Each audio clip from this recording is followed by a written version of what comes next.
Today, buying furniture in a flat box feels completely normal. You choose it, carry it home, open the package, follow the instructions, and build it yourself. But that was not how furniture used to work. Furniture used to be heavy, expensive, fragile, and difficult to move. So how did IKEA turn that burden into a business model? How did one company make customers do part of the work and still feel like they were getting a better deal?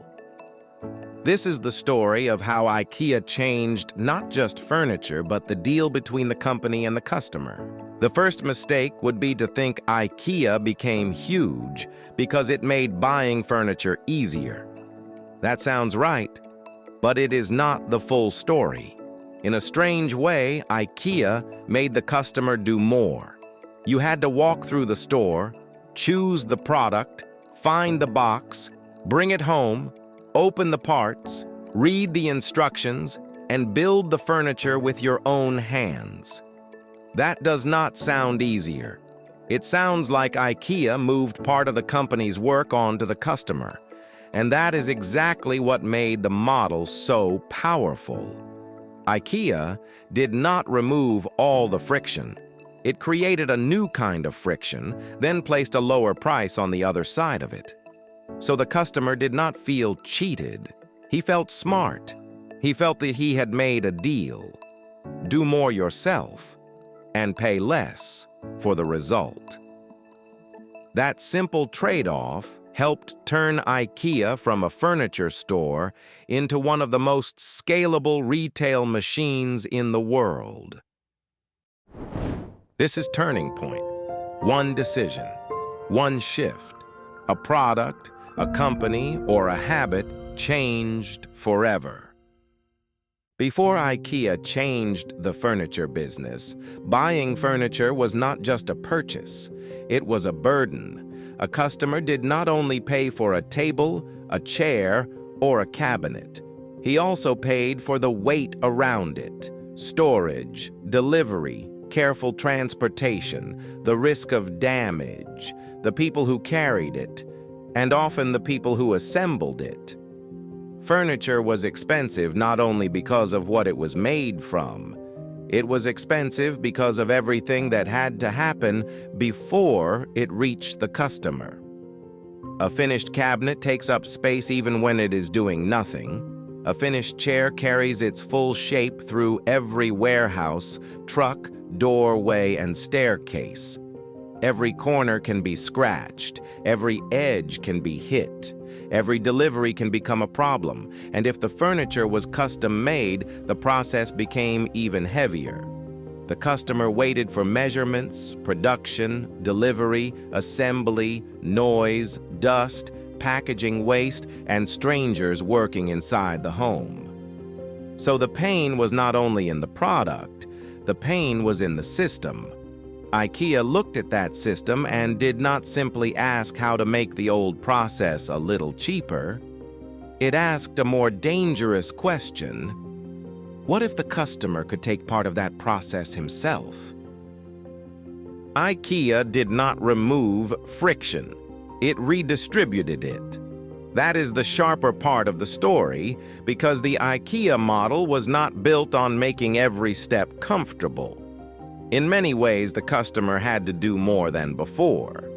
He moved through the store, found the product, picked up the package, transported it, and when he came home, the furniture was still not furniture yet. It was parts.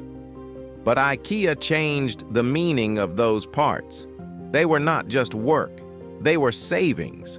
Instead of paying for every step to be done by the company, the customer could take some of those steps into his own hands and keep part of the money. This is what made the model powerful. IKEA did not hide the work. It made the work visible, understandable, and acceptable, because the reward was printed on the price tag. The customer was not just buying furniture. He was accepting a trade-off. And once millions of people accepted that trade-off, IKEA had something stronger than a store. It had a system that could scale. The key to that system was the box. Before furniture could become cheap enough for millions of people, it had to stop behaving like traditional furniture. A finished cabinet is difficult to scale. A finished table takes up space. A finished chair carries its full shape everywhere it goes. It fills trucks, fills warehouses, and sometimes it fills them with almost nothing. Because many furniture companies were not only transporting wood, fabric, metal, and screws, they were transporting air, empty space inside a cabinet, empty volume around a chair, the shape of a product that could not be compressed. That air still had to be stored, moved, protected, and paid for. IKEA attacked that invisible cost. Furniture did not need to travel as furniture. It could travel as a flat package. And that changed the math of the entire business. A flat box could be stored more efficiently, stacked more easily, moved in larger quantities, and protected better during transport. It could sit in a warehouse, on a shelf, or in the back of a customer's car. The box was not just packaging, it was the business model. Flat packaging allowed IKEA to sell more furniture with less space, less transport cost, and less damage. It was not only a design decision, it was a scaling machine. But the box alone was not enough, because no one falls in love with a flat package. People do not walk into a store dreaming about boards, screws, and instructions. They want to see a room. They want to imagine a life. They want to feel that a table, a bed, or a kitchen could belong inside their own home. That is why the IKEA store became so important. The customer saw the furniture already assembled. He saw a complete room, not a pile of parts. A kitchen looked like a real kitchen. A bedroom looked like someone could sleep there tonight. A small apartment suddenly looked organized, warm, and possible. This was the psychological bridge. The showroom showed the dream. The warehouse sold the box. And the customer connected the two in his mind. He was not buying random pieces of wood. He was buying a finished image that he had already seen with his own eyes. The showroom gave him confidence. The flat package gave IKEA efficiency. And between those two things, IKEA built a new way to sell furniture. IKEA also understood that furniture did not have to look expensive to feel useful. It had to fit into real life. A first rented apartment, a small kitchen, a student room, a family living room, a home where people needed something practical, simple, and affordable. The design had to be clean enough for many different spaces, simple enough to produce at scale, and neutral enough for millions of people to imagine it inside their own homes. That simplicity was not weakness. It was part of the machine. The fewer unnecessary details a product had, the easier it was to manufacture, pack, ship, store, and assemble. The simpler the shape, the easier it was to repeat. The more universal the design felt, the larger the audience became. IKEA did not need every chair to look like a museum object. It needed the chair to travel well, cost less, and make sense in ordinary homes. The furniture was not designed only for beauty. It was designed for movement. From factory to box, from box to warehouse, from warehouse to car, and from car to room. Only there, inside the customer's home, did the product finally become furniture. The most unusual part is that the customer became the final step in the system. Not officially, not with a uniform, not with a factory badge, but the final stage of the product happened in the customer's home. The factory made the parts. The company packed them. The store showed the result. and the customer carried the box home and completed what the system had deliberately left unfinished. For IKEA, this reduced costs. For the customer, it created a strange feeling of participation.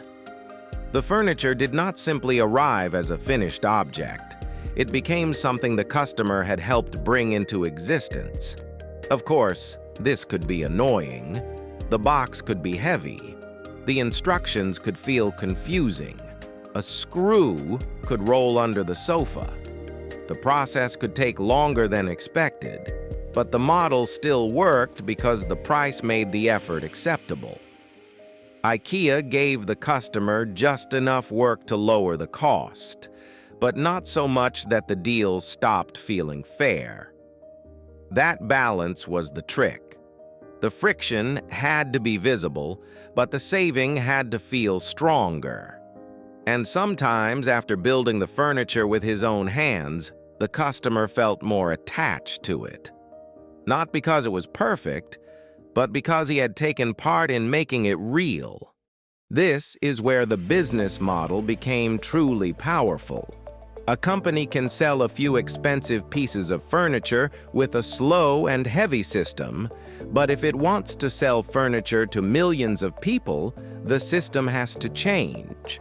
IKEA made furniture easier for the business to handle, even when it made the customer do part of the work.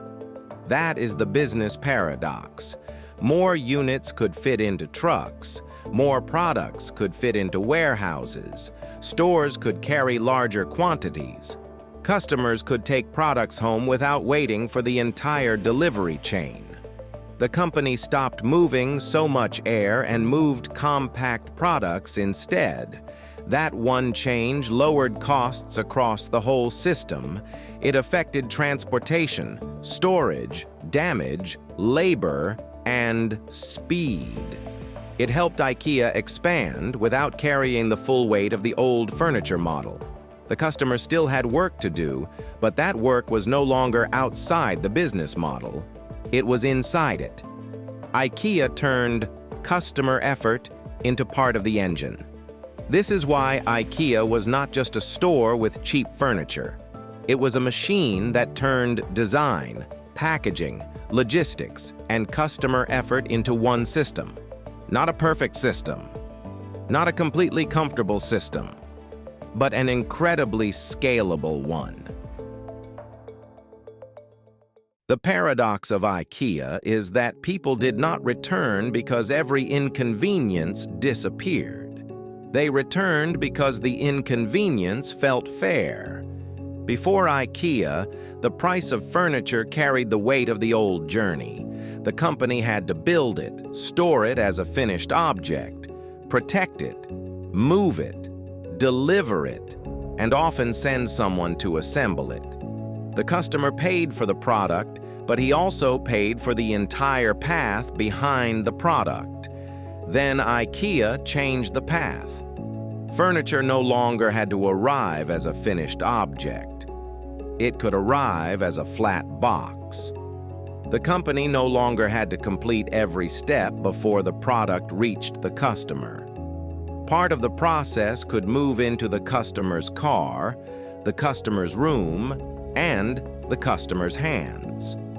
That was not pure convenience. It was a new contract. If you take part of the process yourself, you do not have to pay someone else to do all of it for you. This is why IKEA became so powerful. It did not make furniture completely effortless. It found the narrow balance, removed too much friction, and the price climbs back up. Add too much friction, and the customer walks away. IKEA made effort part of the price, but kept the deal clear enough to feel fair. The customer could carry more, build more, and accept more friction because on the other side of that effort was furniture he could afford. And after IKEA, a box of parts no longer felt like an unfinished product. It felt like access. Access to a room that looked better. Access to furniture that cost less. Access to a version of home that more people could actually reach. IKEA did not remove the work. It changed who did the work. It changed where the cost went. And it changed what millions of people were willing to do for a lower price.